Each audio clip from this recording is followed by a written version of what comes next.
prayer and the Pledge of Allegiance. Ms. Robinson, if you'll open us with prayer. Let's bow our heads, please.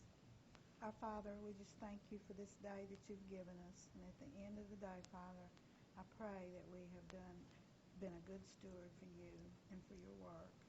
We ask you just to be with us as we make decisions tonight. And Father, we just pray for our soldiers all over the world and for our country as we move forward, that we'll be able to do and remember that you are our Lord. Just be with us tonight. Keep us safe on the way home. And we ask these things in your precious Son's name, Jesus Christ. Amen. Amen. Mr. Lenore. Attention, salute, pledge. I pledge allegiance to the flag of the United States of America and to the republic for which it stands, one nation, under God, indivisible, with liberty and justice for all. Thank you. Okay, Madam Clerk, will you call the roll? Ms. Robinson? Present. Ms. Olive? Present. Mr. Gordon? Present. Mr. Lenore? Present. And Mr. Hamlin's absent. Mayor. Let the record show that Mr. Hamlin is absent. Mr. Hamlin is representing us in Orlando, Florida at the National League of Cities, and a quorum is present. Just a reminder, many of the people who are watching us live and who watch us on replay on the internet just ask us to be sure that we speak into our microphones. Some of us have soft voices and they really want to hear what we're saying, so remember to be aware of the microphone. We welcome those of you in the audience to the meeting of the Mayor and Board of Alderpersons of the City of Bastrop. It's always an honor for us to have you public meeting, and thank you for being here. It's good to see all the council members, and we appreciate your presence as well. As far as announcements are concerned, we're all aware that the mill is going through its adjustments and adjustments, that's all I can say. They started a shutdown on Sunday, and I think it's going to be for 3 weeks, and then they'll open up for 2 weeks and then shut down for 4. And I've been having some discussions with members of the Chamber of Commerce and business community and economic development groups, and we've been talking about the economy, and I know after the election is over, we're back to thinking about the realities of the economy. One of the things that we're doing, in addition to constantly asking our citizens to shop at home, and shopping in Bastrop and Morehouse Parish is very, very important to us. You know, one of the realizations that I have is we can support ourselves economically in our community if we spend the dollars that we spend in this community. When we take dollars out of our community and go to Monroe and Ruston and Crossett and Jackson and Shreveport, that's a drain on our economy, not just from the tax perspective, but for keeping our businesses open and keeping employees employable and keeping our economy going. So we're reminding folks of the importance of shopping at home. At the same time, we're reminding our retailers of how important it is. If they want folks to shop at home, they need to be responsive and receptive and be customer friendly to the folks to encourage them to shop at home. You know, you're going to be selective as to where you spend your dollars, and you're going to spend your dollars where people make you feel comfortable, where people make you feel like they want your dollars. So it's a two-way street. We want folks to shop at home, but we also want retailers to act like they want our dollars. So pass that word on those folks who are watching and who are listening and who are concerned about our economy. Let's support ourselves first, and let's keep Bastrop alive and well. Item number 4 on our agenda is to approve minutes of previous meetings. We had 2 meetings during the month of October. Our regular meeting was on October the 9th. You've had a chance to review and peruse these. What's your pleasure? I'll make the motion that we approve the October 9, 2008 regular meeting. Ms. Olive makes the motion. I second it, Mayor. Mr. Lenore seconds that motion. Is there any discussion? If in favor, say aye. Aye. If you oppose, say no. The ayes have it, and those minutes are approved and adopted. On October 31st, we had a special meeting. What's your pleasure as it relates to these special minutes of that meeting? Okay. Mayor, I make a motion we adopt or accept the minutes of the October 31st special meeting. Mr. Gordon makes that motion. I second it, Mayor. Mr. Lenore seconds his motion. If you're in favor, say aye. Aye. If you oppose, say no. The ayes have it. The Finance Committee report, Mr. Hamlin is not here, and I'm not sure who chaired that. Mayor, I chaired the Finance Committee meeting. We all met and had questions concerning the finance minutes, and everyone seemed to approve, so I'll make a motion that we adopt Resolution 08-1257, bills and claims. Mr. Lenore makes a motion to adopt that resolution. I'll second Mr. Lenore's motion. Mr. Gordon seconds his motion. Is there any discussion? If you're in favor, say aye. Aye. If you oppose, say no, and the ayes have it. Thank you for that. We just finished a series of elections, and I think most of us are going through election withdrawal, aren't we? I don't know what we're going to watch besides CNN and CNBC and Fox, if that's your preference, but the election cycle is over, and we have finished with our local elections and our national election, and now it's time to get behind the people that we elected on both the national and state and federal level and help them, because they can't do it by themselves. Help them make our government function and function to the point that it serves the folks, us, who they represent. It's going to be unfair that whether it's the marshal or the judge or the senator or the congressperson, representative or the president, that we put them out there and just expect them to work miracles, because it ain't going to happen. So it's incumbent upon us, just as we voted for whoever we wanted to, whether our candidates won or lost, but we have officers. Like Mr. Obama says, we have only one president right now. After January 20th, we'll have only one president. After January 1st, we'll have one judge and one marshal and one senator and one House representative person. So we have to support those folks, because they're going to be in office. And it's going to be important that we're constantly aware of their actions and what it is that we expect them to do, and let them know. Let them know what it is that we want to do. I use that as a segue to first congratulate Mr. Vereen on an excellent race that he ran for city marshal. Regrettably, the people chose someone else. And we're going to support that person, but we thank you for offering yourself. And we give you the opportunity to come and give your Main Street report.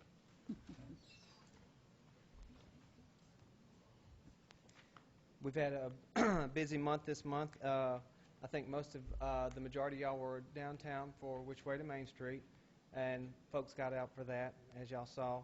That's always a big event, and of course we like having people come downtown and visit. Even though that wasn't necessarily a retail event, it was more of a promotional event, but it sure is nice to see people coming back downtown and enjoying themselves. Right on the heels of that, we had the Equinox, that part of our main-to-main Equinox Jazz Orchestra came to the Rose. We partnered with the Rose. Another nice event. Again, gave the people in Bastrop an opportunity to enjoy something that they normally wouldn't have the opportunity to see. So we were glad to be able to bring that to the people of Bastrop. Then the next weekend was last weekend, holiday open house, and I know the mayor was out, and it was a big success also. Lots of people came out, and they did do some shopping and stuff, and I want to reiterate what the mayor said too. Shopping at home, those people were shopping at home that day, and of course all the merchants have always jokingly said, boy, they wish every day would be like that. Some of them even said they'd be glad to hire extra people to handle that kind of traffic. The streets, the sidewalks were packed with people, the stores were packed with people. They all had packages and bags, so it was a really great day. And we want to encourage people to keep Bastrop in mind for the holidays and all year long. There's a lot of things to offer here, and these stores are going to have a tough time in the economic situation we're in, and so we want to be sure we can support them and keep them in Bastrop. Since our last meeting too, we, as you know, we had 3 applicants apply for the Main Street facade grants, and one of our grants was chosen, so that's good. They've already begun work on down Madison, down from the Swan Theater. Miss Lucinda Bradshaw, they had purchased some property recently, some of the old Landry property, and were awarded a Main Street grant, and so they're working on the facades of those buildings. So that'll be 2 buildings rehabbed and hopefully brought back into use for business or some sort. So we're excited about that. Is one of those buildings a hole in the wall, that It vacant is, lot yeah, where that's a the good vans explanation. used- It is a hole in the I see them wall. doing something there. Yeah, they've started on that side first. They've done some painting. They're still going to do some. They're going to do an antiquing technique to age the brick, kind of age the paint that's on there, sort of blend in with some of the others. So she's got some ideas that she's toying around with. So we're excited about her coming to town. Good. We've also got another event coming in December. There'll be another event for the retail. It's called Sip and See, kind of a last-minute opportunity for people to get out on a Sunday and, again, shop Bastrop, get your last-minute Christmas shopping done. So that will be in December, so I'm sure I'll talk to y'all before then. But keep that in mind and spread the word when y'all see people, too. Invite them to come. There were a lot of people from Monroe at open house. What's so the we name were of that excited event, about Mark? that. In December? It'll be the Sunday before Christmas. What's the and it's name of it? Sip and See, because just punch and stuff. The refreshments, there'll be light refreshments, and that's where that comes from. Other than that, we're working on some of the projects we've still got underway. The Gateway project, we still work on that, and the signage program. We've installed some signs since the last time. The directional signs have gone up. I don't know if you saw on the paper, DOTD was out helping install the signs where we can direct people to where to go. You want to talk a little bit more about those signs? They're giving directions to... The points of, basically points of interest, tourist-related type situations. There's a sign, the main sign welcomes you to Bastrop. Then there's a set of signs that will direct you to the municipal center straight ahead, or turn here to go to the farmers market. Snyder Museum, the Rose Theater, things like that. Then there's a third set of smaller signs that will actually point you, like, for instance, it's right there at McDonald's. It tells you, turn here to go to the municipal center. The farmers market, turn right here. So you, as a motorist is driving into town, they will easily be able to identify where they would want to go. That's the point of it all, to direct you right to the destination that you're trying to get to. And I know it's beneficial to me, because even going through other Main Street towns, Alexandria one time, we looked all over for this one place. You know, we're so used to it, but if you're coming into town, it sure is nice to have a sign that you know, okay, downtown straight ahead. We know it's straight ahead, but we don't have to tell them to turn at Kentucky Fried Chicken, That's right, exactly. Look for the signs is what we'll say now. So we're excited about that, and that program's almost finished. It's got to be wrapped up by December 21st. I know Ms. Goldman will be glad when that's over with, because we've been working on that a long time. And then I've also had some, I know and I'm sure they've contacted you too, Patrick Moore, the planning, they're still working on the gateway enhancement projects coming into the city. So that's something that we'll be hearing more of as time goes on there. That's about what we've got going now. Any questions for Mark? We appreciate what you do. Thanks. You very much. Okay. Ms. K. King, we're talking about the economy today with the Morehouse Economic Development.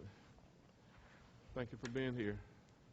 Thank you. I always appreciate the opportunity to come and talk to the Board of Alderpersons and let you know what's happening this month. And I think that I feel like I should be here to say something positive about the community in light of a lot of the global obstacles that we're up against right now in the economy, that there are still positive things happening in the Bastrop area. And one of those is, I know I continue to say that I did get that we do continue to get interest in the Ditto building. I got a call last week from a real estate company in Baton Rouge inquiring about the Ditto building, asking some questions about proximity to chemical plants and some things that are very positive. And I just want to share that with the community, that there are still people inquiring about particularly existing buildings. That's a very sought-after commodity right now, that companies are looking for buildings that they can move into. And I tried, as part of my job, I update those listings and make sure that we have current listings on websites across the state, and I believe that he picked this listing up off of the Entergy website. But we have this listed on a number of websites across the state, and that's what we have to do to get out and promote the community. And I know another one of the bright spots that everyone can see is the 425, how 425 is coming along, and how this transportation infrastructure is so important to the future growth of the parish. And I want to share something with you. I'm going to give this news article, and you can read it at a later time, but you can pass it down.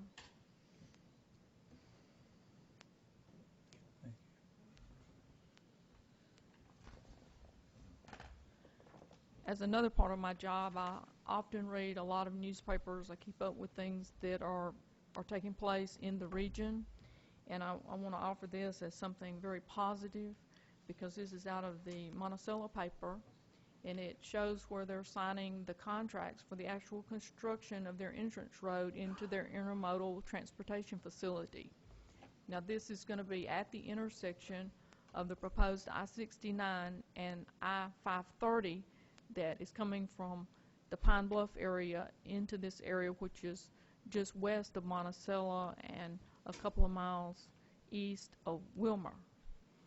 Now, what this does for us is that this is going to direct traffic into the 425 area, and that I see that the 425 is going to continue to increase as a primary corridor for this area, even before we talk about any kind of elusive construction of an extension of the I-530. But this is something that's happening now. It's not off in the future someplace. And I think this is going to be huge for the Bastrop area, that we're going to remain as a gateway to southeast Arkansas, or I guess if you're coming from Arkansas, we'll be the gateway to northeast Louisiana. So I think this is very positive for growth, and I think that we just have to continue to not let the global situation bog us down, and we need to continue to look and see what we need to do to make this community competitive for when things pick back up, that we'll be in a position to compete with other communities.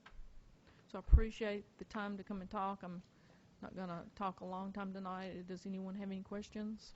One of the things, too, that we need to keep in mind, and as we see progress on 425, it really brings to reality, and there's two ways to look at it, what I considered my worst nightmare in previous times. As we look at the development of 425, that 4-laning, 3-laning, or whatever's happening up there, the construction is stopping at where Cherry Ridge Road intersects with North Washington, where the rest of 4-lane picks up. And I've talked about over time the fact that when that 4-laning happens, the increased traffic is going to merge right into North Washington and come down and turn at that corner of Washington and West Madison and go west. It's not a bad thing in a way, because it's going to bring people into Bastrop. But if you've ever been downtown and gone through that intersection, you know, or if you tried to cross that street, you know the fears and the terrorism and how uncomfortable it is trying to cross the street, or the volume of traffic that happens at that intersection. Imagine what happens as they complete that highway and traffic is increased and coming right down into the heart of Bastrop and making that turn. Now, as we look forward, as we futuristically project, this brings more so the importance, and I know downtown merchants and merchants in town sometimes don't like this, but for infrastructure and capacity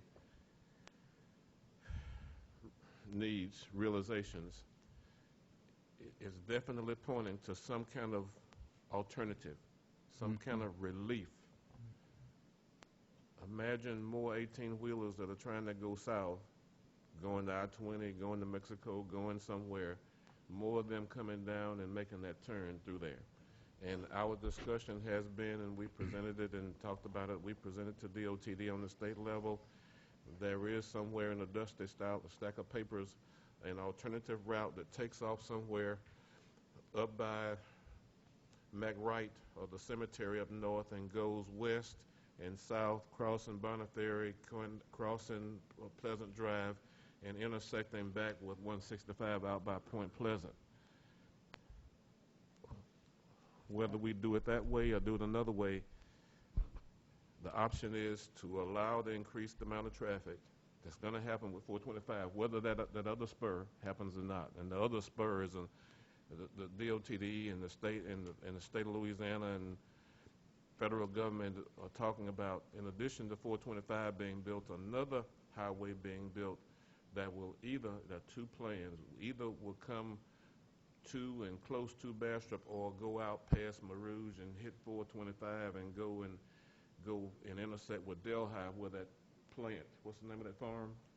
The Franklin Farm. Franklin Farm The is mega down site. there, which doesn't make sense to me because it's going and intersecting with a section that there's no population, whereas the most common sense approach is to either expand 425 or build a highway next to 425 and go to and through Bastrop and to Monroe and intersect there. But that's futuristic. The reality is 425, as you said.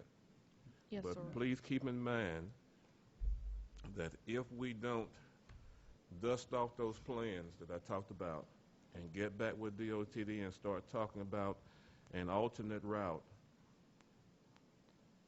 going to 165, it's going to be a tremendous increase. Mr. Lenore. I'd just like to make a comment about that. A few years ago, when 425 was first discussed, some of you might have been in the municipal center, I made a statement about we need a loop around Bastrop, and it seemed like a joke. One guy says he'd never seen a traffic jam in Bastrop, and he thought it was funny. It's up on us now, and when that traffic coming out of Little Rock and pours into Bastrop and these trucks can't make a turn, you're going to wonder where your city people were when they were doing this. My contention was that we need to get it on the drawing board while they are working on 425. My greatest fear, we might find ourselves in a situation that Monroe is in, trying to get an extra bridge across to I-20. And if we sit on this thing, we're going to wind up trying to pay for it ourselves. But I pushed back then, and the municipal center just erupted. And then there was some on the council either say, oh no, we'll miss some business, you know, if you build a loop. Most cities have a loop. They're afraid they're going to miss a little business. Most cities have a loop that you travel now. Then they have a business route. Then they have a loop. If you want to go downtown, you take the business route. If you're traveling and you want to continue, you take the loop. That's my greatest worry, that we may sit on this too long, and you have to pay for that loop on your own. It might not get paid for. That's my greatest worry. One of the things that's going to happen as we pay attention, and no matter what your position is, as the new administration comes in, there's going to be an infrastructure stimulus package, and we've been there's possibly going to be a special session of Congress next week, and it may or may not happen because they probably aren't going to be able to get anything out right now. But we're working hard to position ourselves that when they do the stimulus package, the infrastructure stimulus package, that we will have projects in there ready to receive funding for various projects that we need to address now. But I wanted to plant that seed too, for that to be in our minds and start thinking and taking action to move in that direction. But that's just a spin-off from what you're talking about Yes, sir. as it relates to the highway. And planning is Planning so is important essential. in that. Absolutely. And I appreciate the fact that I know from talking with you Yeah, that speak you up. I know from talking with you that you understand that, and that is going to be a key element into the growth of Bastrop. But I do think that we have a strong future here, and I just want to share that with everyone tonight, you Okay. know, to give a little positive, upbeat message to the community and to the city council. Okay. All right then. Thank you. Thank you, Ms. King. I appreciate that. Okay. Item number 8 is resolution number 08-1258, resolution authorizing the mayor to execute an agreement with the Louisiana Department of Transportation and Development, LADOTD, for improvements at Morehouse Memorial Airport We are constantly applying for funds and assistance to help our airport grow. You know that we're between airport managers. I've had about 5 or 6 or more applications of individuals who are interested in being the manager, and I'm preparing myself to make a decision sometimes before the 1st of December. We have some outstanding candidates who have many various ideas and who bring capacity. But in the meantime, this is a resolution that I need you to give me authorization to sign the papers with DOTD for some money to do some things. I'll make the motion. Ms. Olive makes the motion. I second. Ms. Robinson seconds the motion to adopt this resolution. If you're in favor, say aye. Aye. Those opposed should say no. The ayes have it. Thank you for that. Item number 9 is ordinance number 084183, an ordinance of the mayor and board of alderpersons of the city of Bastrop, Louisiana, providing for the licensing and regulating of sexually oriented businesses and employees and otherwise providing with respect thereto. This was introduced last month. We had a public hearing, which was basically a special call meeting. We had participation from citizens and from people who were not citizens of the city of Bastrop, people who were interested, who came and spoke and gave us their input. With that in mind, Mr. Lawrence, I'd appreciate if you come to the podium and speak to this ordinance, because we have made some adjustments and some tweakings and some clarifications. Thank you, Mayor. Ordinance number 08-4183 is actually the first of a 2-ordinance package. And unless my memory is failing me, I think this first ordinance is substantially what we introduced and had the public hearing on without much change. So, I mean, with that said, if I can elaborate on it for just a moment, 08-4183 is meant to be a comprehensive ordinance that regulates what we would conceivably view as every type of a sexually oriented business that could possibly set up shop within the city, in light of the fact that the citizens of Bastrop have expressed a concern about these type businesses. Even though I think the city is only faced with one establishment right now that's operating, the fact is this ordinance goes so far as to cover just about everything else that we might envision. And it specifically provides for the licensing, the specific licensing of individuals or of entities that desire to operate these type businesses, and the licensing of the employees that work there as well. Okay, Mr. Lawrence, just for clarification, will this ordinance have any impact on the business that's already in existence? For the, we should be able to require a license, I would say at the beginning of, whenever the licensing cycle for the current year is out, I would say that we still have a right to be able to say you need to have a license. Okay, so upon renewal, yes, at renewal time, the existing business will have, naturally, our licenses are issued on a year-to-year basis, right? That's right. So when they come in for renewal, the parameters and specificity of this license will be applicable to that business. That is the intent. That is the intent, Mayor. And this, it was not, even though it's a model ordinance, it's not drafted to supplant the occupational licensing requirement as well. So, I mean, you still have to get that. So they have an occupational license That's now right. that they will get, but this will be a license specifically for SOBs. That's right. Okay. That's a good way to put it. Sexually oriented businesses. Yes, sir. Okay. So it is substantially the same as introduced. And again, like I said, it is comprehensive. It has a definition section to it. It talks about the licensing provisions, and the end part of the ordinance deals with the right of the city to be able to suspend or revoke or terminate licensees for conduct that is violative of the ordinance. Now, I'll hold off before I get to the second ordinance, but it is distinguished from the second ordinance in the fact that the second ordinance is more toward of a zoning type ordinance, whereas what I'm talking about now is a licensing type of ordinance. Okay. So that's the distinction between the two. Okay, and the second ordinance will speak to distance and all of that. It does, and I can get into that whenever the, Okay, let's take these as two separate items, please. Again, Mr. Lawrence has explained to us that this license is the 4183 is the ordinance which establishes the permitting and the licensing of sexual-oriented businesses in the city of Bastrop, and regulation specificity as to employees, what the criteria shall be for the employees, and age, and all the rest of that, whether or not they have criminal records or whatever. that's right. Okay, so that's 4183. Right. Is there any discussion on this, or would you, we need to adopt or take action, we need to take action on 4183 at this time? And this will be a new section in the ordinance book also. Okay, Mayor, I make a motion that we go ahead and adopt ordinance number 08-4183. Mr. Lenore makes a motion. Is there a second?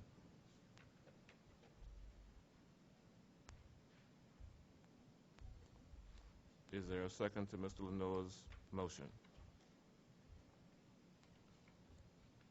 Is there a second to Mr. Lenore's motion? And motion dies for lack of a second. Mr. Lawrence, in my limited knowledge, if we don't adopt an ordinance which permits them, is wide open, and that people can come in and do whatever they want to, right? It is wide open. Okay. This activity is unregulated Okay. at this point. So we will pass on that because you took no action on it. We're going to move to item number 10, which is ordinance number 08-4184, an ordinance of the mayor and board of all the persons of the city of Bastrop in Louisiana, providing for the transitory regulations for zoning of sexually oriented businesses and otherwise providing with respect thereto. This is for adoption as well. Yes, sir. As I mentioned earlier, this actually started off originally as a zoning ordinance, but Mayor, as you know, we visited with, I cannot remember her name, but she's the consultant that's working with us out of Shreveport about developing the zoning for the city. Sharon Swanson, thank you. Okay. And in conferencing with her, you know, in brainstorming the issue, the thing that we noted was that our planning commission, maybe it's appointed, but it hadn't been in place. It hasn't functioned yet as a commission to define the areas of the city that will function as zones for zoning purposes. And there are some other provisions in the Code of Ordinances that even though zoning is authorized, first the zoning commission has to... Mr. Lawrence, let me interrupt you. Let me be sure, maybe help me understand, if we don't adopt a permitting process, do we need to adopt a zoning regulation? I was going to get to that, Mayor. Okay, there's no point in going any further. If we don't permit it and it's just allowed wide open, there's no point in doing it in the distance. I agree, Okay. because you can't license, Right. you can't license it because it's not regulated at all. Okay, we need to move on then. Okay, item number 11, permission to advertise for bids for street project. Thank you. I didn't mean to cut you shortly, but there's no point in us even going through that discussion since the board chooses not to take any action. Item number 11 is permission to advertise for bids for street projects. It's time for us to move to another phase on our street projects using the half-cent sales tax that the citizens provided for that purpose. We had one phase and we did streets based on what we could do with that money, and we have accumulated more funds. This will be a cash operation. We won't have to borrow for this. It's in excess of $1 million, Ms. Goldman, I believe. Okay, and what we're doing with the engineer's help is we are looking, and I want to use this money to do a street or streets that impact a large part of Bastrop. There are several streets that basically go from one side of Bastrop to the other, that are public streets, not state highways. So we're studying engineers and their evaluations. We're studying work that we've done already on sewer systems and studying load and utilization and making a determination. But so that we can move with some speed, I need to get your permission to start the process to advertise once we get everything going. So this is a simple thing. I need your permission to advertise for bids at the appropriate time. May I make a motion that you have the permission to advertise for bids for the street projects? Mr. Leno makes a motion. Is there a second? Mayor Hawkins, Mr. Gordon. I have one question. How long do you think it would be proposed that we would start this project, or it would be released for bids? I really don't have a time frame. It's going to depend on how we can gather the information. We're going to move it with due speed, and depending on how we can get the analysis done and go from there. But as soon as possible. I've had a lot of citizens asking questions concerned with where's that half-cent sales tax. So that was the reason for my question. Yes, there. sir. I'll second Mr. Lenore's motion. Mr. Lenore's motion has been seconded by Mr. Gordon. Is there any other discussion? If you're in favor, say aye. Aye. Those opposed should say no. The ayes have it. Thank you for that.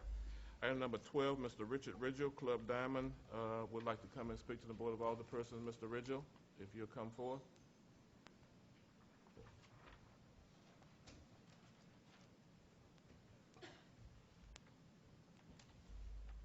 Hello. Hello, good evening. If you'll give us your name and your address, please, sir, and you may speak to the board. Okay, Richard Ridgel, Club Diamond. Club Diamond is located on Martin Luther King South. Right, Martin Luther King South, Right, okay. 924 Luther. Okay. Okay. I'm here again for the 2 o'clock, to get ready stated for 2 o'clock. And right here that we haven't had no problems at the club. I want everyone to know we haven't had no problems. It's just entertainment. And everything been good. And I try to have concerts, and at 12 o'clock, it's just too early. Because I got to turn out at like 11:45 to get everybody out at 12 to be, to close up at 12. So sometimes it just really hurts, And I kept, coming forward saying that the last time I was here, y'all voted no on it, and maybe now I'm trying to just get certain days. Okay. If I can get Wednesday, Thursday, Friday to 2, and then I can kind of schedule my events to fit that schedule to 2 o'clock, and it won't be no problem. Mr. Ridgel, how long you been open now? We've been open since I think the 6 month, 8 days. Since June. 6, something like that. And for those people who forgot, Club Diamond is a nightclub. They have liquor licenses. And our liquor license and operating license require that businesses close at 12 midnight. Mr. Ridgel has been here before, and he was asking before that we change the ordinance and allow businesses of that type to stay open until 2 in the morning.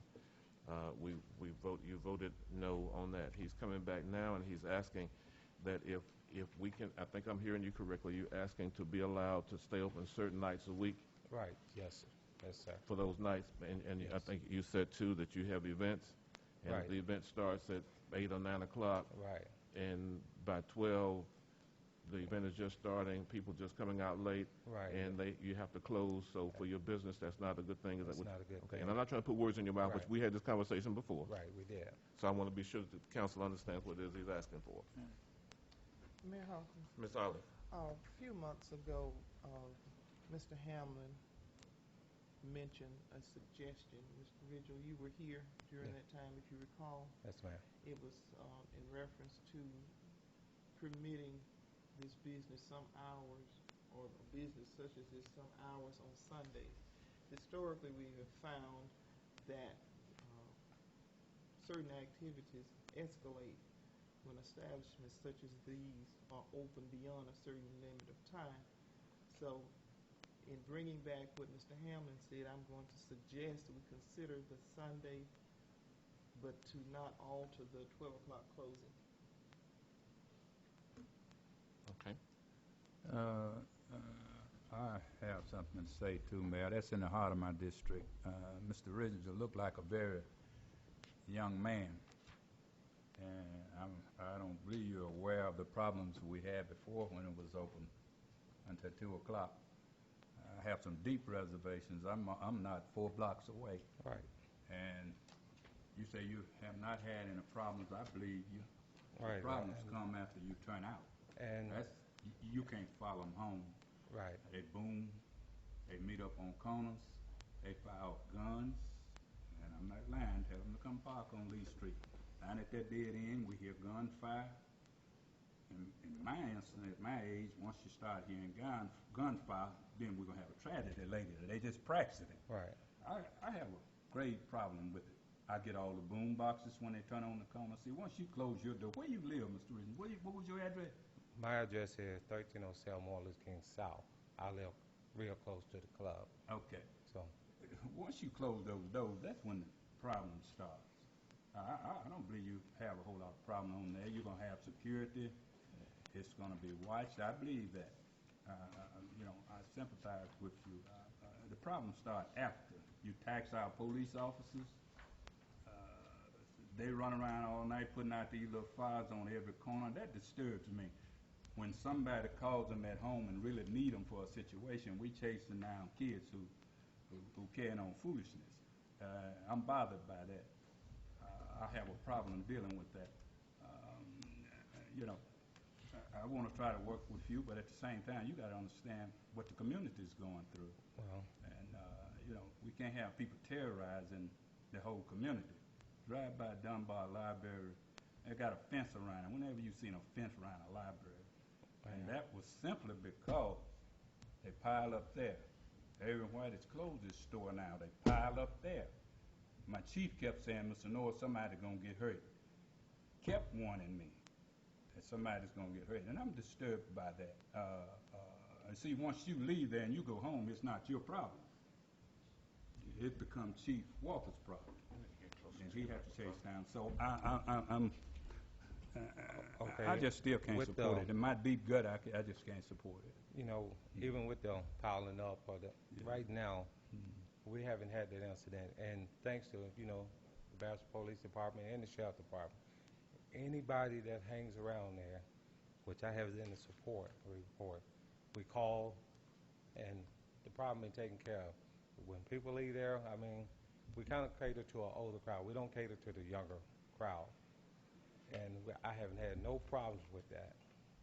And everybody leave, and I got a petition here that, people really want to stay here in Bastrop instead of go to Monroe or somewhere else. If they go to Monroe, they still going to come back here, and you're going to have some of them going to do some things. You can't stop it, I can't stop it. After he gets all juiced up, we hope he be cool off by the time he drives to Monroe. If he makes it, he should be done cool off. But see, you're not having no problem. And once you juice him up and turn him loose, that's when the problem starts. Okay, let me go back to something. I have a problem. Okay, Mr. Lenoir has stated his concerns. Ms. Olive, your suggestion of consideration, you were asking to consider allowing opening hours on Sunday afternoon. Did you have specific hours? Mr. Hamlin indicated from 2 to 12. However, and that's 10 hours. I would think more in terms of 8 hours without adding a burden on the city police officers. Would that cover the number of hours that you're losing? Yes, ma'am. In terms of Yes, ma'am. Well, it'll kind of even things out for me a little bit. Okay, let me ask something about where we are on policy and procedure. Right now we have Sunday closings, and I'm not sure, Mr. Walker, if that is an ordinance or if that is practice, and if we take Ms. Olive's suggestion, would we have to go back and change something that's already in place? If this is considered, what does it impact that has to be adjusted as well? Would you come up to the mic, please, sir? A question while Chief is coming up. Please. What type of establishment? He has Is it just a bar club or a nightclub? It's a bar. Okay. come on up to the mic, please. AB 8. I think under our ordinance, I mean, the only you sell sales allowed. mixed drinks, package? The You only sell package as well? Okay. Right. And the only sales allowed on Sunday is in a restaurant, and I believe it's beer from 12 to, I'm not, fairly early in the afternoon. That's the only thing legally, With can the meal. legally be sold on Sundays With a meal. With the meal. with a meal. They And- can't just in a go restaurant, in and right. sit down and drink. They have to have their drink with a meal. And that was the reason I'm asking this question, because if we take, Ms. Olive, if we take your suggestion, that changes more than just that one thing. We have to change our R license, and actually, we have to change.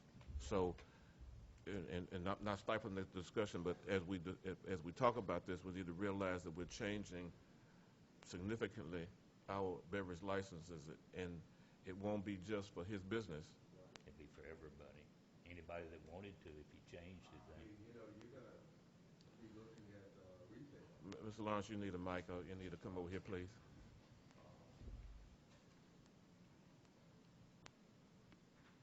My thought is that the change would mean even retail establishments that are, I mean, we... Package. That's right. Okay.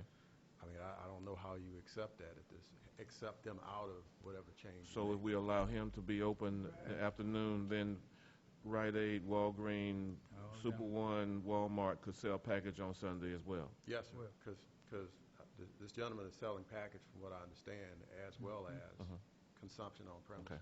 Okay. And my reason for bringing that forth is clarity, so we can understand what it is that we're talking about doing if we do that, not to prevent it from happening. So. I mean, this is just for added measure. If someone says, well, just make it where just consumption on premises, then we're going to end back up with the equal protection issue. You know, how do you say it's okay to be in a bar? Do you see where I'm going? In other words, it gets difficult legally to justify doing one thing and not allowing something else to likewise coexist at the same time. So. It's apparent that and this was just Ms. Olive's opinion, and I don't know if we need to, in view of Mr. Ridgell's request, if we're going to do something, we need to be sure that we study and understand what it is that we're doing. Does it make sense what I'm saying? Certainly, Right. I do Yeah. respect that, Right. and let me say this publicly. And what I'm saying here is a prelude to equal representation. And I do have a statement I would like to make under citizens' comments in reference to something else that happened that we did not make a motion on. But I do feel that I have to be the voice for equal representation. It's by no means a reflection of deteriorating any community. Okay. Any comments to any other comments to Mr. Ridgell's request? I'd like to Ms. Robinson? address something.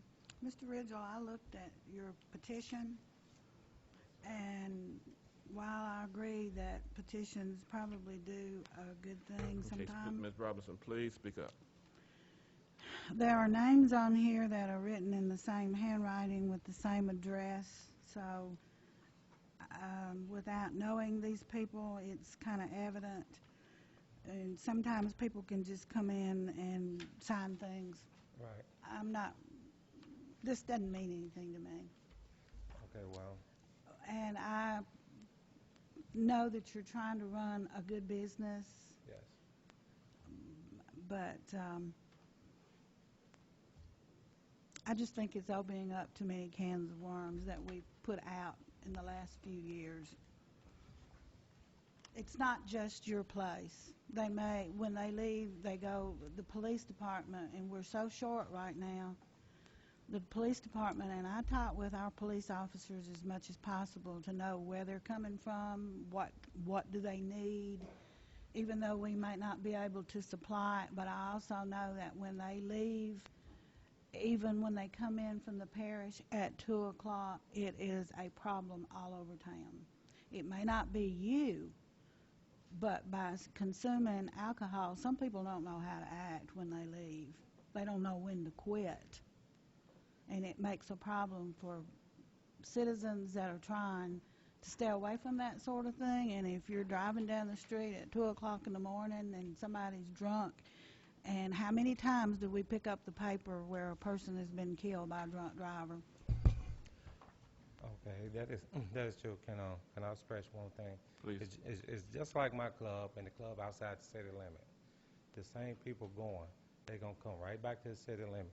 If something happened to the club outside the city limit, I've seen Bastrop police respond to the club, and they got to come right back to the city of Bastrop right here with them same people. So if something happened in my club, I mean, it's the same thing. And I've been keeping everything down, everything straight down the line. So anytime the Bastrop police car crosses the city limit, just like right here, I pay up taxes just like everyone else, everybody, every month. So why they can't respond to the club? I mean, what's the problem? Hold on. We respond to the clubs if we are requested. Come closer to the mic. If we're requested by the sheriff's department to assist, we will assist, because if we in turn have to ask them for assistance, they will assist us. That's the only reason we go outside the city limits. We will not go on our own for any reason. We have to be asked for assistance. And I'm sorry, but that's people's lives. And if we're asked, we're going. We have a reciprocal understanding, a relationship with the sheriff's Yes, department and the police Yes, department. Yeah. Okay. Where we are is the decision, and compliments to you, Mr. Ridgel, in operating an outstanding business. And as my appreciation and my investigation show that you have done what we've asked you to do in keeping business under control and being responsible for not only happens inside but outside as well. And the decision that this board, if they decide to make it, is to grant his request or not. And the chief can probably attest too that he's been really aware and taken proactive steps to maintain the peace and tranquility of his business and do those things that were required of him. So where are you? And if you want to investigate this further, then we need to investigate whatever proposal you want to make to see how it plays with other regulations that are already in place and what those ramifications mean. So the first question is, do you want to take any action on his request at this time? I hear no response. But, Ms. Robinson? I make a motion that we do not grant leaving this place open until 2 o'clock. Okay. I don't think we have to make a motion because it's already in place. If we take no action, it just stays as it is. Okay. Then I withdraw. Okay. But now, to Ms. Olive's point, are you suggesting or recommending that we have sessions to consider options and alternatives? Right. Well, in light of the fact that Mr. Hamlin is not here, perhaps that's something we might want to explore. Okay. However, I respect the majority consensus here. My point was to make sure this gentleman's voice was heard. Right. Sure. Can I say one more thing? Mr. Lenore? That eating at me now. He said he paid taxes. We all do, I suppose. Mr. Ridgel, you have to understand your rights end where mine begin. Think about that. I also pay taxes, but I ought to have a right to sleep at night some nights at 12 o'clock and 2 o'clock when those boom box stop on that corner. I live on a corner, and they boom there for 10 minutes before they decide to move. But by the time you call an officer, they normally have moved on. It's just frustrating.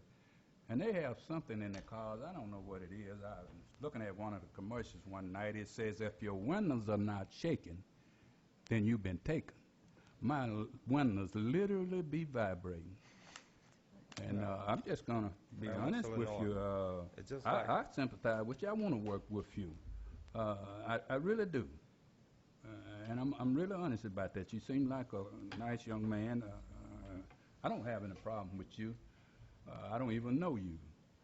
My problem is when you turn these young people loose that has been juiced all up, you going home and go to bed and go to sleep. And then that's when my problem begins. Okay, let's do this. That's all I'm simply Okay, saying. Mr. Ridgel, I appreciate you bringing in, and one thing that has happened as a result of your conversation, you've generated some discussion, and we are always in a discussion mode. Ms. Oliver has referred to Mr. Hamlin's comments. He's not here tonight, so I'm positive that this council will continue to talk about, and you will be seeing me as well, and we will talk about the options that you've given us. But the council at this point is not in a position. They don't show the inclination to take any action right now, but they hear what you're saying, and I think that there's some favorable consideration of some change. So if you'll give us some opportunity, and we'll talk back to you. Yes, sir. Thank you very much. Thank you. Okay. Okay.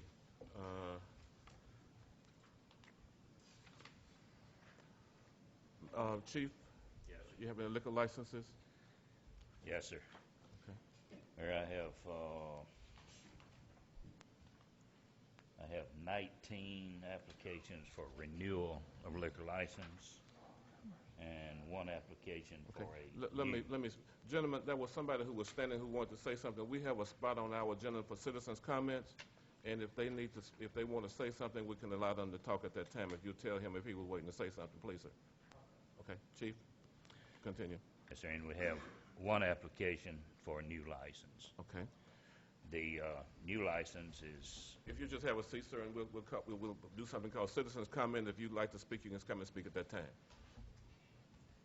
the new license application is for El Mexicano Mexican Restaurant on 1608 East Madison. He's applied for a Class R restaurant license.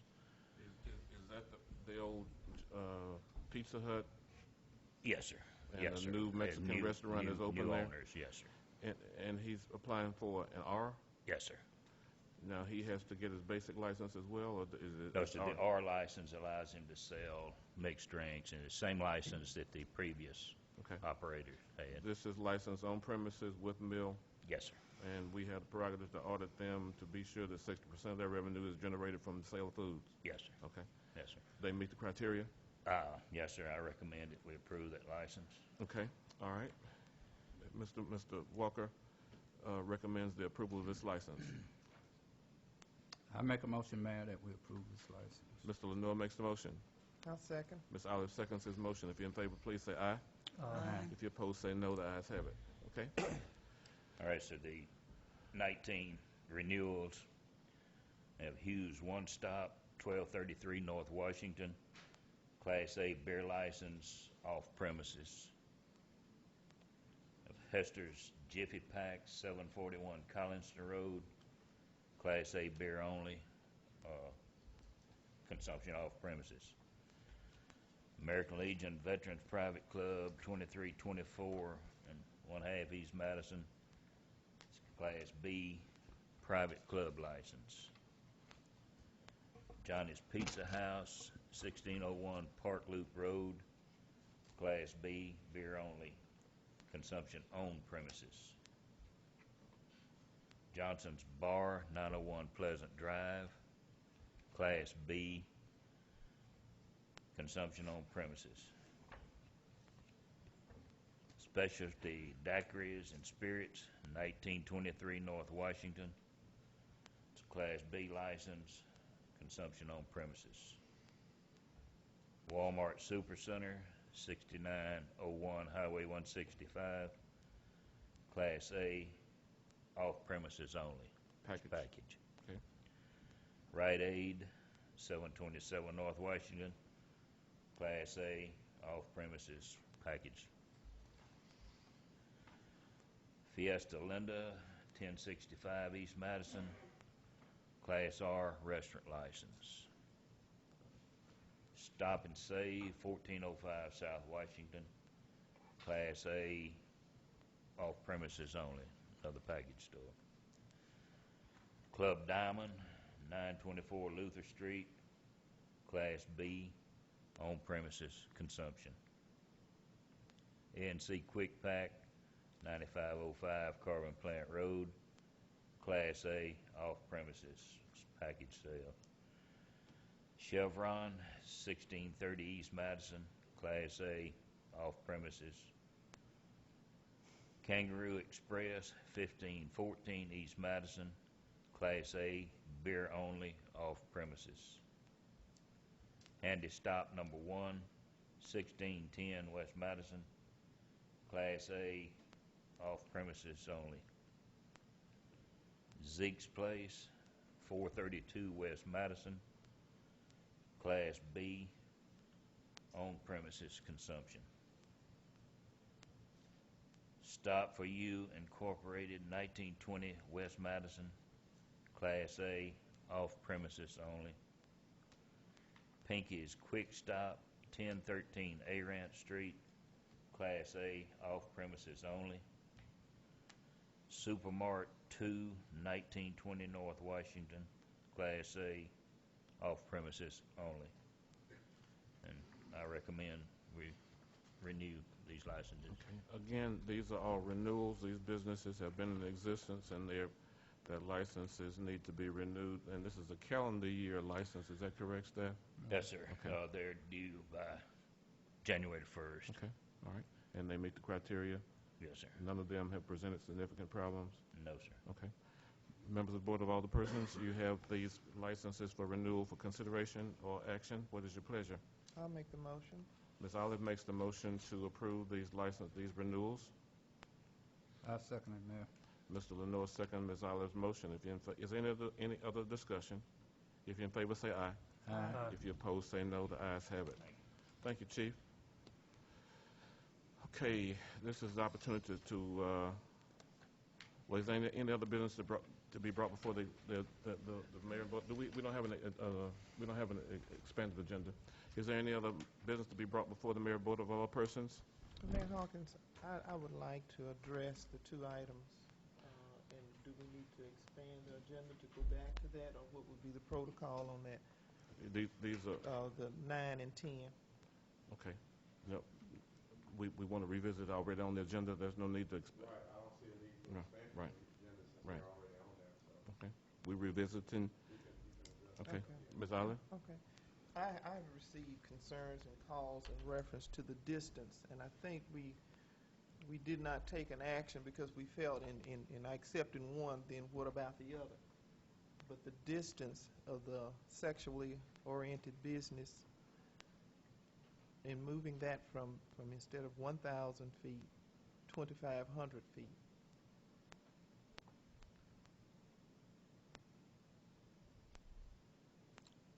May I make a comment? Ms. Olive, Yes. your statement is? I would like to make that a suggestion to change that package, and I do have some concerns that we have not taken any action on number 9, but because there are two, we felt in taking one, then that's like accepting the other.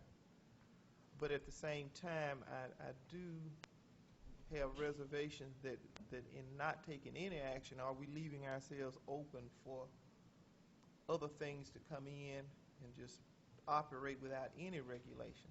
Ms. Lawrence, if you'll speak to, if we don't adopt anything, we are where we were. Yes, sir. Would you go to that? And Ms. Olive, if you're making a motion, if you want to change the distance in 4184, it would be appropriate to make a motion to change the distance that's in the proposed ordinance to 2,500 feet, and that would be in the motion to adopt that ordinance. But Mr. Lawrence, if you'll speak to whether or not we do anything or not. Well, action on item number 10 would not make any sense unless there's action on number 9. And to address Mrs. Olive's concern, that would be exactly how you would do it if you're looking for something, for a change. I mean, you would word your motion in a way that reflects the change that you would like to see in the final ordinance that is adopted. But just so that we can be clear, chronologically, ordinance number 4183 would have to be enacted before 4184 would have any legal effect at all. So the first one would have to pass before the second one would have any effect. And the net effect of doing nothing is that it's wide open. That is my concern in not doing anything, and the public, I thank you, but you have been with us through this. I know this has been a hard process, and as I have said before, it is operating in my district to my dislike. We have the faith base on one hand, we have the Constitution in the other hand. And I take a stand with the community standard to uphold the standard of the community. And I would like to see this reflect that 2,500 feet to not undermine what the parish standard is. Can I make a comment? Okay, let's go to the point now. If we're going to consider 9 and 10, 4183 and 4184. 4183 is an ordinance creating a licensing and permitting process. And Mr. Lawrence just said you have to adopt that one before you can adopt the other one, because if you don't license and permit something, then you can't regulate it. That's right. And It's just that simple. So, right. And your point is well taken about the distance. And what the appropriate thing to do, if we're going to take action, if you're going to take action, is to adopt 4183. And this is no game playing, but this is just procedure. It's how it has to operate, because the conduct is not defined until you adopt 4183, and then you can impose the restrictions on what the defined conduct is under 4184. So that's the reason why you have to have 4183 first and then 4184. Okay. And these are both model ordinances, by the way. I mean, this is not something that a concept that we came up with. This is a state model ordinance for both licensing and zoning. So I wanted to make that clear. Okay. Mr. Lenore. I'd like to say something. Okay, now, but first, we can't talk about the footage. Okay. Unless we adopt the first one. Okay. Because it's moot. Is that the term y'all use? Yes. Yeah. I mean, it's a non-issue about the footage. Unless you adopt the one. So, because you brought this back, Ms. Olive, and are you asking us to reconsider these ordinances? Yes, I am. Okay. We're reconsidering ordinance number 4183, which is an ordinance, as we've talked about before, permitting licensing sexually oriented businesses. We've talked about it before. Do you prefer to take action on this ordinance? I would like to take action because... Well, the appropriate thing to say, I don't mean that. Okay. We need a motion. That's what I'm saying. That's what I'm trying to get to. Right. We need a motion. Okay, I make a motion that we take action on item number 9. Okay. And the action would be adopting ordinance number 084183. Ms. Olive is making a motion. I second. Ms. Robinson seconds Ms. Olive's motion to adopt ordinance number 084183. Is there any other discussion? I'd just like to make one comment. I think there was a little confusion on this because I thought we were going to take it separately. This is a good ordinance, and we need that, whether we adopt anything else or not. I agree. Any other discussion? If you're in favor of adopting ordinance number 014183, an ordinance of the Mayor and Board of Alderpersons, City of Bastrop, Louisiana, providing for the licensing and regulation of sexually oriented businesses and employees and otherwise providing with respect thereto. If you're in favor, say aye. Aye. For the record, please call the roll, Ms. Goldman. Yes. Yes. Yes. Yes. And show Mr. Hamlin as being absent. It's unanimous. It passes. Now, for ordinance number 084184, an ordinance of the Mayor and Board of Alderpersons of the City of Bastrop, Louisiana, providing for the transitory regulations of the zoning of sexually oriented businesses and otherwise providing with respect thereto. The ordinance in its current form, and I think the only point that's being discussed is it has a, speak to the distance, Mr. Lawrence. A 1,000-foot distance between the entity that operates as a sexually oriented business, that as a minimum between it and certain other locations such as residential zones, churches, public libraries, public parks, etc. That is the minimum distance that must exist between the two in order for a person to qualify to receive a license in order to be able to operate one of these businesses. Okay, two clarifications that we need to make. First, does it speak to the way that it is to be measured? Yes, sir. It tracks the language that is used by the local and state alcohol ordinances. As you may know, businesses that sell alcohol have to be X number of feet from churches, schools, and whatnot. And the way that that is measured is by using the distance that one would travel from a location using sidewalks and or right-of-ways in an area where a sidewalk would track when going from a location to the business that sells alcohol. Mr. Walker, I need you to stand beside him, please, for clarification. And that is the similar method of measure that is reflected in the current draft of 4184. Okay. Okay, Mr. Walker, just to be sure that everybody understands, when you go out to measure, when an application comes in for a business to sell alcoholic beverage, how do you measure the distance to, from the closest church, school, playground, whatever those specified agencies are? Measure from the nearest point of the premises from which the alcohol is to be sold to the nearest point of the property line of the school, synagogue, playground, so forth, measured by way of the sidewalk or where the sidewalk would normally run if there is no sidewalk. If you were going to measure from First Methodist Church and that was a business that was operating down South Washington, where would you start from? First Methodist Church over here on the corner. From the nearest point of the business on South Washington? The corner of the building. Yes, sir. The nearest Not point. the front door. Nearest point. The closest corner of that building going south. Yes, sir. So it will be the corner like out front where the sign is out there. Yes, sir. You'd start at that corner. Would you come out to the street or you'd go across the grass? Out to the street. You come out to the street. And then by way of sidewalk. Go down the sidewalk. To it has the to be nearest point of the property line. It has to be more than 300 feet. Yes, sir. The nearest point of the property line, not the building on the property line. The property line. So if Pierce's Pharmacy decided to sell liquor down there, you would start measuring, and wherever his property line is, you would measure to his property line, not to his building. Or if Pierce Pharmacy was going to sell liquor, I would measure from the nearest point of his building. Of his building back to the nearest point of the property line of the church. Okay. Okay. So you start at the side door, front corner of Pierce's Yes, sir. Out Pharmacy. to the sidewalk and then down the sidewalk to the property line of the church. And if he were 296 feet to the property line of First Methodist Church, He wouldn't get a license. okay, okay. Mr. Lawrence, again, so in the ordinance as it's presented, you have 1,000 feet in there, Yes, sir. and the measurement will be just as that we just illustrated. Yes, sir. Okay, all right. Now, that's the distances in there. Ms. Olive, I'll go back to you, since you mentioned that your proposal is that that be changed to 2,500 feet. Yes, it is. Okay, all right.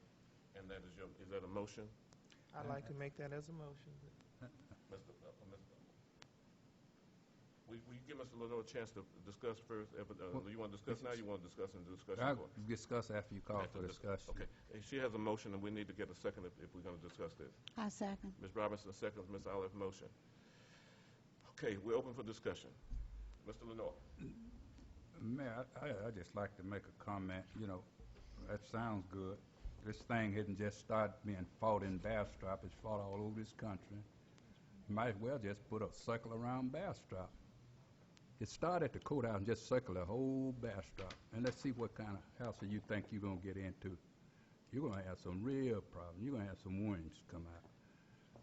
2,500 feet sounds good. It makes a good gesture. But you find every church and every school in this town and draw 2,500 feet around, it's not going to be much of Bastrop left. City. I'm not for this thing either. But it's difficult to circumvent the law, in my opinion. I'm just telling you like I feel about it. And I feel that you'll be asking for problems. You have a zoning ordinance being drawn up to try to address some of this, and I think we need to get some time to let this zoning ordinance work. I think you put some teeth in the last ordinance that we passed, which suggests to me that we'll hold the line where we are until this zoning ordinance is drawn, and then we'll act or whatever continues to the zoning ordinance. I just don't see what the 2,500 feet is going to help. Okay, let's clarify something here. My second point is, Mr. Lawrence, this ordinance is a transitory ordinance? Yes, sir. What does that mean? It means that at present, the city's zoning commission has not met to initiate the process for implementing zoning in the city of Bastrop, but it is a process that is about to begin in light of the steps that the city has already taken to engage the services of, I think it was Ms. Swanson, was Sharon it? Swanson, right. And her group. And because of that, the city charter talks about the requirement that the zoning commission meet and that it designates zones within the city before you can then take the additional steps of having zoning. So with that said, what we're doing here is sort of a hybrid of it. We're saying that we won't give you a license to operate an establishment within X number of feet, with the hope that that will suffice until we're able to get zoning. And when we get zoning, the provisions of this ordinance that are in conflict with the zoning plan that is adopted will be overruled or repealed. Okay. Because that's how it has to work. So even though we don't have zoning, if we adopt this, this will be in effect? Yes. Okay. Okay. Now, let's go to Mr. Lenoir's point. And this is for clarification, if we adopt the 2,500 feet distance from and those are schools, churches, playgrounds, residential parks, residential communities, designated residential areas. And that's right. And we don't have, there probably are some designated residential areas at this point. If the 2,500 foot piece is placed in, and I think this might be where Mr. Lenoir is going in, and those circles exist all over the city of Bastrop by using parks and churches and schools and playgrounds, and if they do that and they overlap, making it not feasible for a SOB to exist, what does that do? Well, it has a direct conflict in this sense. On the one hand, you are adopting an ordinance that says we're going to define this conduct and regulate it.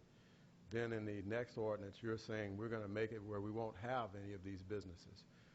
And so you have that conflict in the sense that the question becomes what constitutional justification do you have for making it in fact impossible to open anywhere?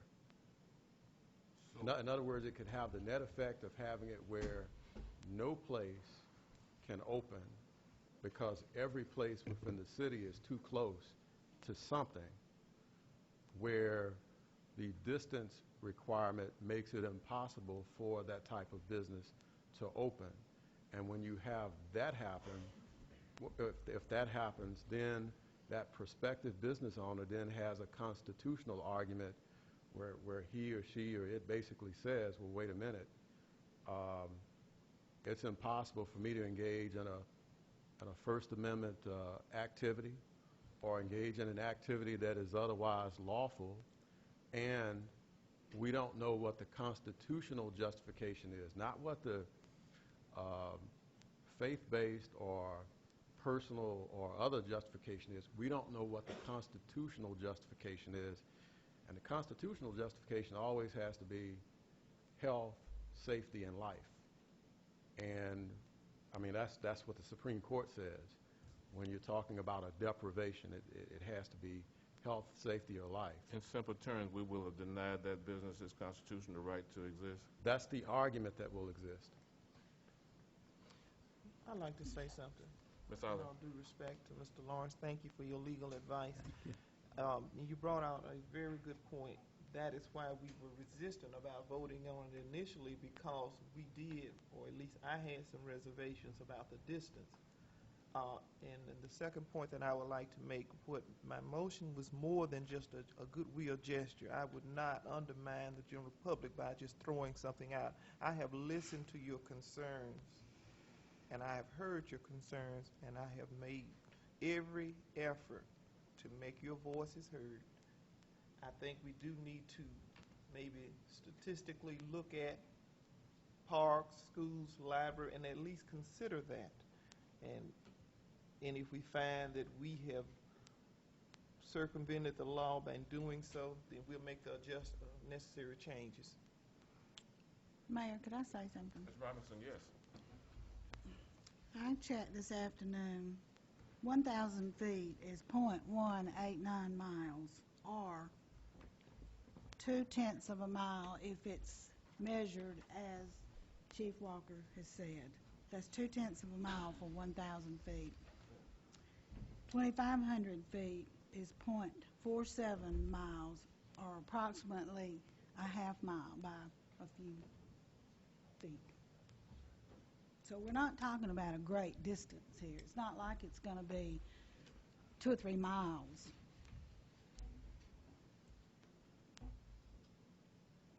And I have to agree with what Ms. Olive has said. I think it would be a shame for us to totally disregard what most of the people in Bastrop. This is just a representation of how many people that I've had call me. This is indeed not how everybody feels. And this is a very emotional thing for everybody. And I feel like we have to do what the citizens have come forward and said, not just for us, but for generations to come. Okay. Is there any other discussion on Ms. Olive's motion? Mr. Gordon had a question about that non-conforming thing. Would you? I'd like Mr. Lawrence to speak to the non-conforming segment of this ordinance. Okay, there is a provision that is known as, well, let's see, maybe I turned the page inadvertently. It's right behind the page where the footage is dispelled. Is that section? Oh, I see it. I see Under it now. legal I'm sorry. requirements. I got it.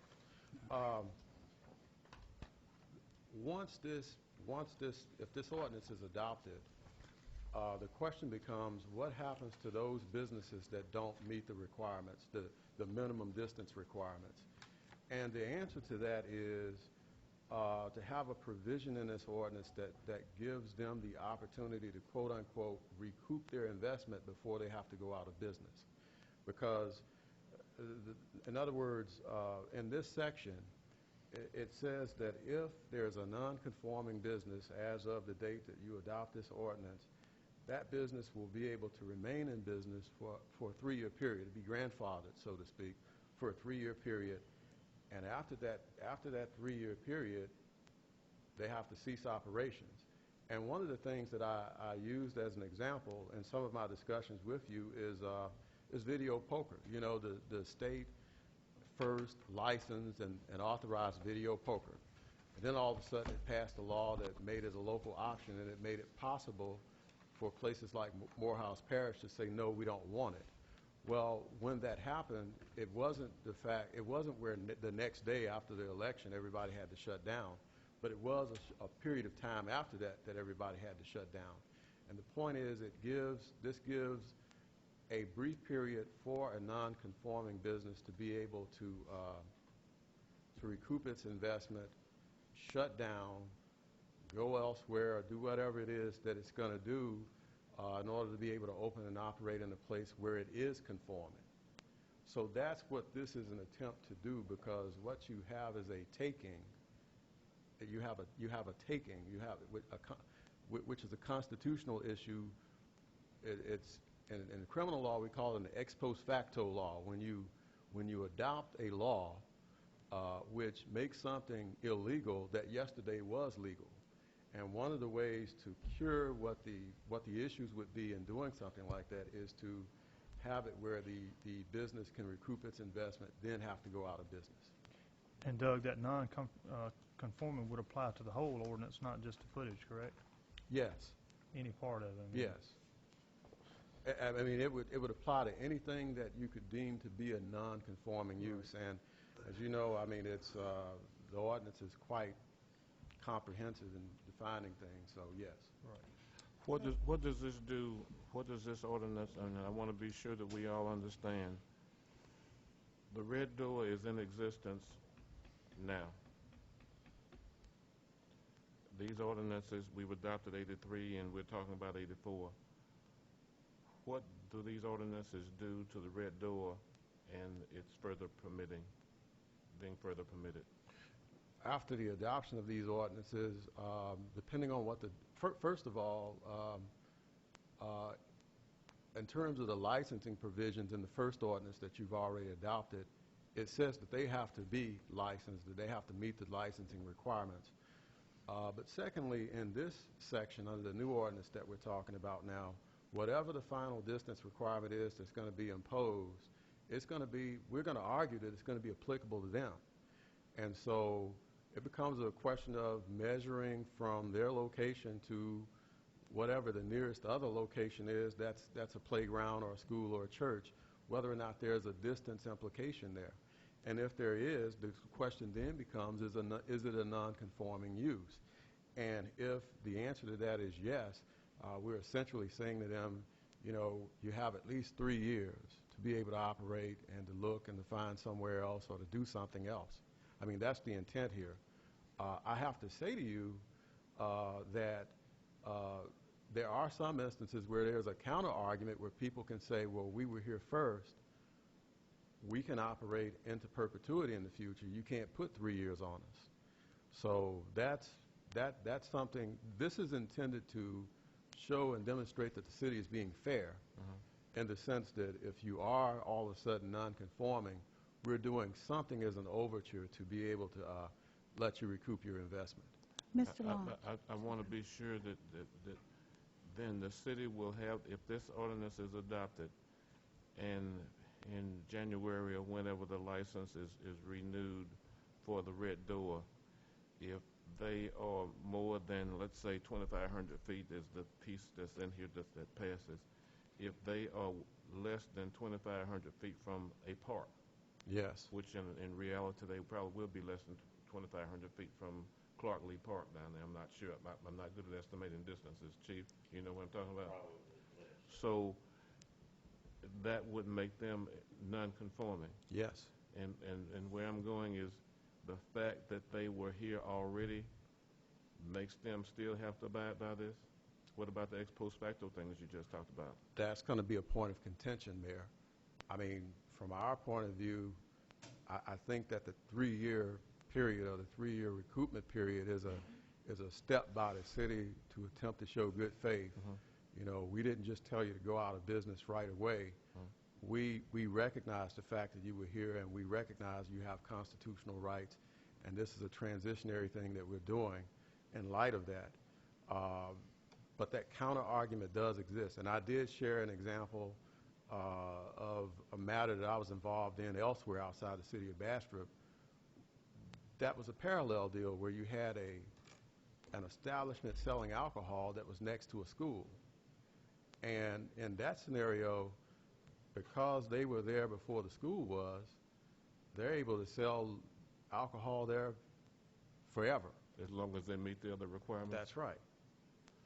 So if that situation came to be, and they challenge it, we'd have to go to court? yes, sir. And the court would decide whether or not their prior existence to the ordinance took precedence over the ordinance itself? That's right. Okay. That's right. And my reason for asking these questions, I want to be sure that we understand all of the elements that are involved in this before you make a decision. Let me ask you a question. Ms. Robinson had asked Sure. to speak. Ms. Robinson? Once again, the parameters are for churches, schools, residential also? Yes. Okay. designated residential zone, so an area with, I'm assuming, Mr. Lawrence, that an area would have to be, and I don't know how many designated residential areas there are in Bastrop. I'm not Space sure. Estates might be a residential defined area already. Right. And I don't know them all, so it would have to be, not because somebody lives there as a resident. If that's the case, the Odoms live right next door to it. That's what I was trying to But determine. I'm thinking, Mr. Lawrence, that that would be a definition of what a residential area is, just as well as we just finished a situation where we had to define whether something was a church or not, as it relates to liquor. So I'm pretty sure there's some definition that will be. Well, it presupposes that you have zoning Okay. and something And like that. zoning takes care of defining residential areas. Right. What is the term? Residential areas, residential community? What's the wording in there? Residential zoning district. Residential zoning districts. Right. Okay, thank you. Now, that's from the model ordinance, so. Okay. Ms. Allen. Thank you. How did we come up with the 1,000 feet? I think the original draft that we did, Mayor, was this in the model? Yeah, I think 1,000 feet is in the model, and it's in in the doing model. our research, most municipalities nationally that have sexually oriented business ordinances and have distance requirements use 1,000 feet because they feel that it buffers them, but it's also safe and it stands legal test, and there's something else to go by. In the city of Bastrop, since you asked that question, we have two restrictive areas that I can think of offhand. One is the alcohol beverage license distance, the 300 feet that we just talked about. The second one is the drug-free school zones. There's an area around every school that is called a drug-free school zone, and you have to help me with this, Chief. As I appreciate it from our prior discussion, it's 1,000 feet. So 1,000 feet is a kind of universally accepted distance that is considered protective and safe around potentially hazardous or that have potential secondary negative effects. So that's the way that the 1,000 feet was in there. This is the distance that most other areas use. Now, I appreciate the fact that Morehouse Parish Police Jury used 2,500.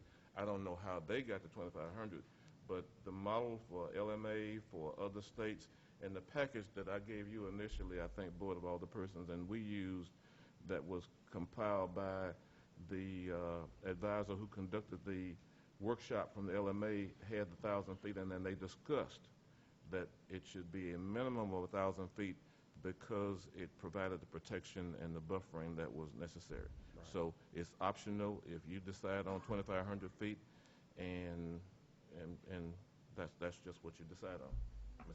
Ms. Allen. Follow up? Thank you. Follow up? Okay. Any other discussion? Any other discussions for Mr. Lawrence or Mr. Walker on this issue? Okay, we're ready to vote. Okay, Ms. Olive's motion is to change the distance in the ordinance from 1,000 feet and let 2,500 feet be the distance used as a buffer or distance protecting sexual-oriented businesses or other entities. Point of clarification, Mayor, does the ordinance also call for its adoption, or just, in other words, I guess it is adopted with that change, or just procedural? I'm trying to be sure for the record. Are you suggesting that? What is protocol? What do you recommend? Well, if only the wording is change 1,000 to 2,500, but we don't have something that says adopt the ordinance. We would have to come back and adopt the ordinance, I guess. Right, and so I'm just asking that for clarification. Okay, and my first thing is to get this motion on the distance, and then we'll come back and adopt the ordinance first. I want to be sure that it's universally accepted that the 2,500 is preferable over the 1,000. So I'm going to ask for a vote. All of you in favor of Ms. Olive's suggestion of changing the footage from 1,000 to 2,500 feet, say aye. Aye. Those who oppose, say no. No. I need a roll call. Oh, I'm sorry. Ms. Robinson? Yes. Ms. Olive? Yes. Mr. Gordon? Yes. Mr. Lenore? No. Mayor, it's 3 to 1. Okay, it passes. 2,500 feet will be the distance in there. Now, The rest of the ordinance evidently was acceptable. I'll entertain a motion for the adoption of ordinance number 084184. I'm asking for a motion, y'all. I make a motion. Ms. Robinson? I'll second. Ms. Olive seconds her motion. Any other discussion? If you're in favor, say aye. Aye. Those opposed should say no. No. Roll call. Ms. Robinson? Yes. Ms. Olive? Yes. Mr. Gordon? Yes. Ms. Lenore? No. That's 3 to 1. It passes 3 to 1. Let the record show the motion passes. The ordinance is adopted with the changes that were also approved. Any other discussion on these items, even though it's done? Okay. All righty. Citizens' comments. Is there a citizen who'd like to speak to this mayor and board of alderpersons? Sir, you wanted to speak to us. We'll come up, if you'll come up and identify yourself. And present your topic. Okay, come on up closer so we can be sure and hear you. Thank you for coming, sir. Yes, sir. My name is Terrence Brownlee. Terrence Brantley, Brandon, and your address is 1010 Commerce. 1010 Commerce. Thank you, sir. Yes, You sir. may- I want to speak on behalf about Club Diamond. Okay, please speak up because we can't hardly hear you, and we're trying to be sure we record it. Yes, Yes, sir. sir. I'm trying to speak on behalf of Club Diamond. Yes, sir. We've been there. I've been in the neighborhood there for like 35 years. Yeah. Coming to the club, I feel it's safe. And you got it down right. You got Jewels, you got Lamers, you got a Nerd just open. They open till 2. It's come there. I'm not safe. But coming to Diamonds, it's a nice club. 10 years ago, it still was a nice club. In 10 years, we had one accident. Had now never since. Okay. I feel safe going there to going town other. Okay. And you live on Commerce, which is right around the curve from Yes, there? sir. Okay. And that'll stop from hanging out. But they're going to hang out at night. Yes, sir. That'll stop us from hanging out. That'll stop us from walking with the road with an open container. When it's a place we still can go and leave at 2. Okay. Okay. Now, and I think you heard one of the considerations that Ms. Olive presented was to give some extended hours on Sunday. And one of Mr. Ridgel's concerns was when he had activities, entertainment, he had to close early. And because we're looking at options. If the option, instead of staying open to 2 on Thursday, Friday, Saturday night, I think that was, and they stayed open to Sunday, would that be kind of acceptable Yes, sir. That'll be acceptable. as well? Okay. Yes, sir. All right. One of the things that the council has done by having this dialogue, I think you can see, and Mr. Ridgel can, that they're open to discussion and consideration, and your input is appreciated. Yes, sir. Thank you very much for coming. All right. Appreciate it, Mr. Brandon. May I make a comment? Mr. Lenore, I want him to understand, to Mr. Brandon or to just Mr. gentleman? Brandon, or the audience too. Okay, thank you, sir. I want you to understand, I'm willing to work out something, and we see what we can do. Yes, sir. You just haven't been through. You say you've been in that community 35 years. You just haven't been through what I've been through. You should have seen some of the stuff Yes, I have. I've seen Over the years, it done over the years. changed. Okay. We even had some death, some shooting. One. Okay. In Jewels, we had, in the last 3 years, we done had 2 murders, Yeah. Lyman, bunch of chaos. And down the road from you, we had murders there. I feel that one is more safe and convenient. Okay. Okay. Thank you so very much. We appreciate you coming. Always feel free to come and see us. Thank you very much. Okay. All right. Please take into consideration the things that we've heard and the things that we've done. Thank you for your actions and thank you for your participation in this. Is there any other business to be brought before this mayor and board of alderpersons? Is there a motion to adjourn? I'll make a motion, so adjourn. Mr. Gordon makes the motion. Is there a second? I second. It is adjourned. Thank you. No discussion.